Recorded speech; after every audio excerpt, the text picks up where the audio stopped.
Welcome, Pundit Oja, for being on Mike on the Mic. First of all, let me get a little background and context. How has been your COVID experience like from your perspective? Well, honestly, it's kind of scary as a pundit. You're going out to puja and it's like a risk you're taking. You don't know who and what is the situation. So it is like basically like every other citizen. I feel just like that. Okay, so you're fearful. Yeah, very fearful. Yeah, Okay. because in the past I had gotten bronchitis and stuff, and Uh-huh. apparently this virus is like trigger off certain things, right? And your lungs, yeah. Well, like yourself, Pundit, I have a blood condition, and that's why I'm home, and that's why I developed this vlog, and that puts me in the high risk category. And CNC3 was grateful enough to allow me some time home just to be able to articulate the situation and understand how things are happening before they jeopardize me and my life and my family. And I really am grateful for that. But going Yeah. back to my next question, how has this affected your devotees or your devotees currently? Well, basically, it is only common, right, that everybody share the same thoughts that they're very fearful about the situation. A lot of people have been canceling puja, and I agree with them. In to a certain extent, I don't feel hurt or anything by people canceling the puja. It is their life, their family life, their children life. People fearful about the situation where they're going to buy, if and who you encounter, who you getting in contact with, and they don't know the situation, especially those who have elders at their home. Yeah, but a lot of people been canceling puja, and then some people say they have to pray because the only thing right now you can basically do is pray. Yeah. But as the Prime Minister, congregational worship, I respect that part, that I'm not allowing people to do those type of things. Okay. My next question is there a way for digital technology to step in here and help your devotees? Well, yeah, we could say so. We could for now, we could do that. We could pray at our homes. We could offer a prayer. I did do I don't know if you saw it. I did do a little 10 minutes prayer for the nation. Okay. A prayer and giving people don't give up faith and stuff. Mm-hmm. Because the only thing we could do, bro, right now is to pray. Yeah. Put our lives in hands.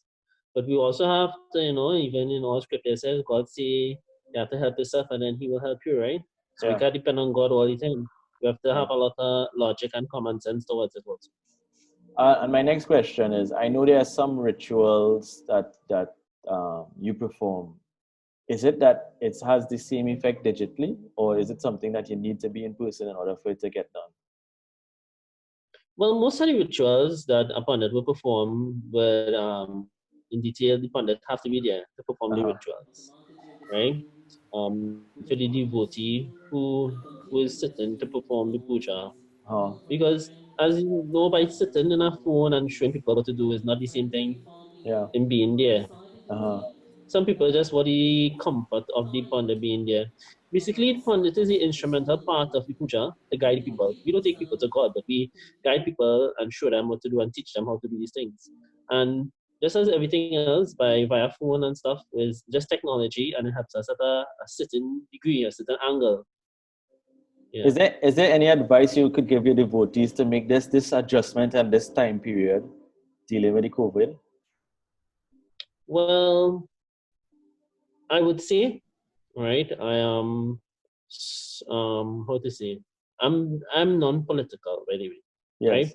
But we have to govern by the laws of the land and listen to what the Prime Minister says and keep the laws if we need for this virus to die out, basically.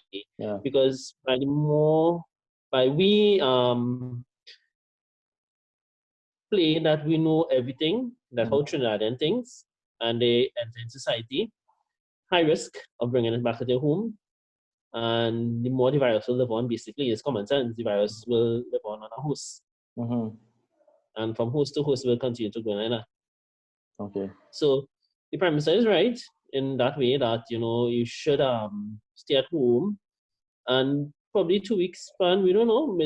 Everything's trial and error, Yeah. Every single thing is trial and error. Yeah. We don't know about the situation, what is going to happen, because look at what happened.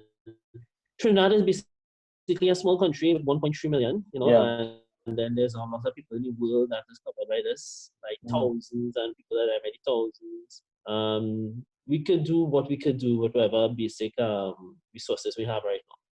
On the ground in your area, what is it like, Pundit? What area are you from? I'm from London, Sugarlands. Okay, and what is the environment like on the ground? Well, basically my area links back directly back to Sugarlands. So it's been busy, rather busy. Well, since the Prime Minister did say Sunday basically kind of a sort of a lockdown. Yeah. Plenty of people, as a normal Trinidadian citizen, they will panic. Yeah. You will know that.